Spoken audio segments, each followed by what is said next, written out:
জয় নিতাই। আজ আলোচনা যে আমাদের শেষ সোমবার, শ্রাবণ মাসের শেষ সোমবার 17 তারিখ আমাদের কিভাবে উদযাপন করতে হবে। শেষ সোমবার হবে 17 তারিখ 2026।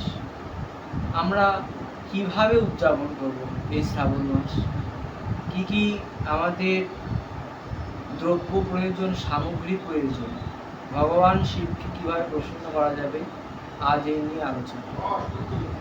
তো আমাদের 17 তারিখ আমাদের এবার পড়েছে 5টি সোমবার, লাস্ট সোমবার এবার 17 তারিখ। ভারত ও বিভিন্ন স্থানে কিন্তু একই দিনে এই উদযাপনটা করতে হবে। কেউ 16 সোমবার করে, আবার এইটা 5টা সোমবার করে থাকে। যা মন্তব্য বা ব্রত আদি করে থাকেন তাদের নিয়ে বিষয়। তো এই আমাদের অনেকেই মায়েরা কিন্তু 5টি সোমবার করে থাকে, তদ্রূপ এই লাস্ট সোমবার। প্রথমে আমাদের জানতে হবে যে কিভাবে আমরা উদযাপনটা করব। আমাদের উদযাপন করতে হবে কি, আগের দিন নিরামিষ আহার গ্রহণ করে সংকল্প করতে হবে। তারপরের দিন আমাদেরকে কি করতে হবে, একবেলা উপবাস করতে হবে। একবেলা আমাদের উপবাস করা প্রয়োজন। একবেলা অর্থাৎ আমাদের 12টা, মানে বেলা 12টা পর্যন্ত আমাদের উপবাস করতে হবে। কেউ আর উপবাসের পরে আমরা কি গ্রহণ করতে পারবো, ফল আদি, লুচি সুচি এগুলি আমাদের গ্রহণ করতে হবে।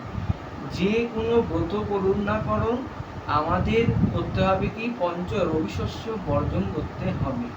যদি পঞ্চ রবিশস্য যদি বর্জন না করা হয় তাহলে সেই ব্রতটা উদযাপনটা আমাদের পালন করা বৃথা হবে।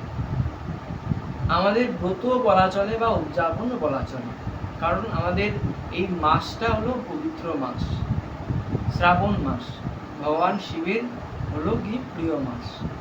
তাই আমাদের অশেষ কৃপা যদি পেতে হয় ভগবানকে আমাদের কিছু নৈবেদ্য দিতে হবে। আমাদের অবশ্যই কি সামগ্রী করতে হবে। প্রথমে আমাদের দুধ, দই, ঘি, মধু, শর্করা, বিভিন্ন জাতীয় ফলের রস। কিন্তু আমাদের মনে রাখতে হবে যে ডাবের জল আর নারকেলের জল ইউজ হবে না। ভগবান শিবকে আমাদের সেই জল আমাদের দেওয়া যাবে না।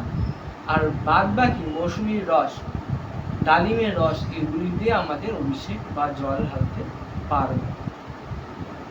এবার প্রশ্ন রয়েছে যে যদি এগুলি সামগ্রী যদি না থাকে তাহলে কি করব।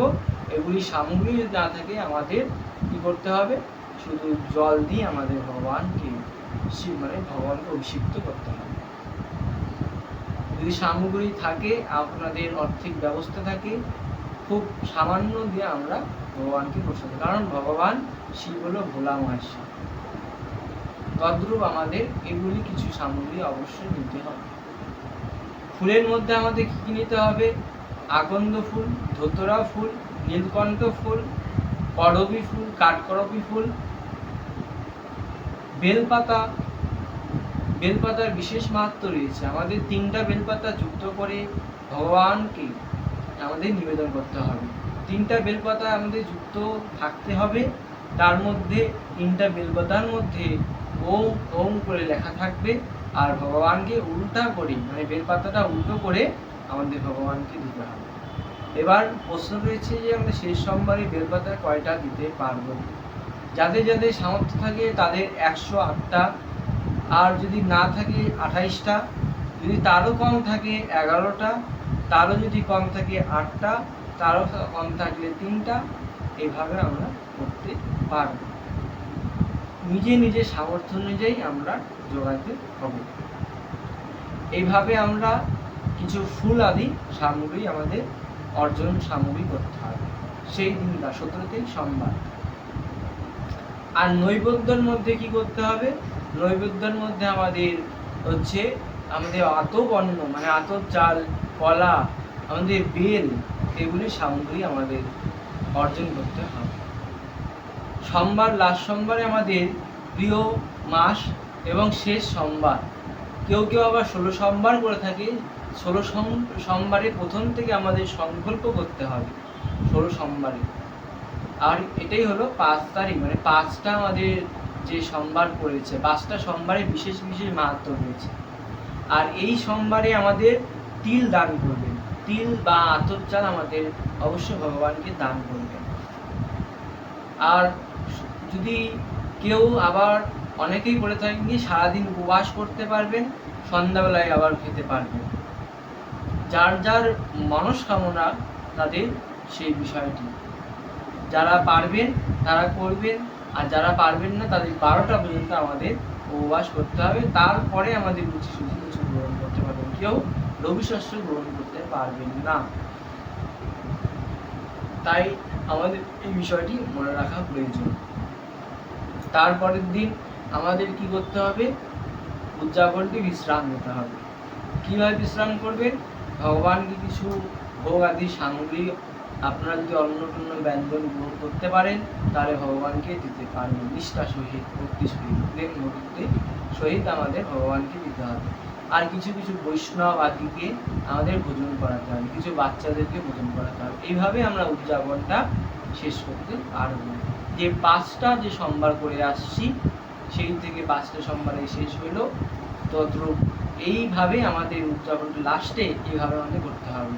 কারণ আমাদের যতই আদি ব্রত করুন না করুন, আমাদের লাস্টে যেমন একাদশীর দিন দ্বাদশী তিথি থাকে, তদ্রূপ এই শিব চতুর্দশী মানে শিব ব্রত যে শ্রাবণ মাসে যে শিব উদযাপনটা যে ব্রত রয়েছে, তদ্রূপ আমাদের পরের দিন অর্থাৎ মঙ্গলবারে আমাদের সঠিকভাবে পালন করতে হবে।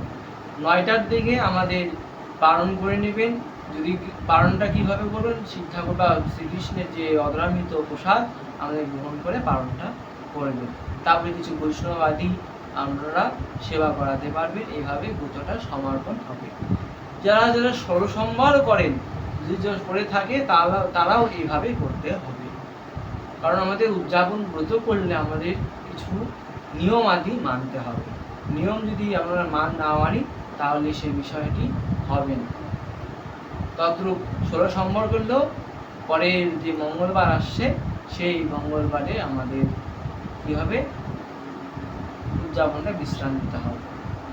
এইভাবে করলে আমাদের শেষ সোমবার এবং যে আমরা 4টা সোমবার করে আসছি তদ্রূপ সব ফল পাওয়া যাবে এবং ভগবান শিবের অসীম কৃপা হবে। কারণ হর আর হরি একই। তো আশা করি সবাই বুঝতে পেরেছেন। আর কেউ যদি কোনো প্রশ্ন থাকে তাহলে কমেন্টে লিখবেন, চেষ্টা করব উত্তর দেওয়ার জন্য। ভালো থাকুন, সুস্থ থাকুন, ভালো লাগলে লাইক করুন আর সাবস্ক্রাইব, পাশে থাকা বেল আইকনটি প্রেস করুন। জয় নিতাই, জয় শ্রী রামকৃষ্ণ।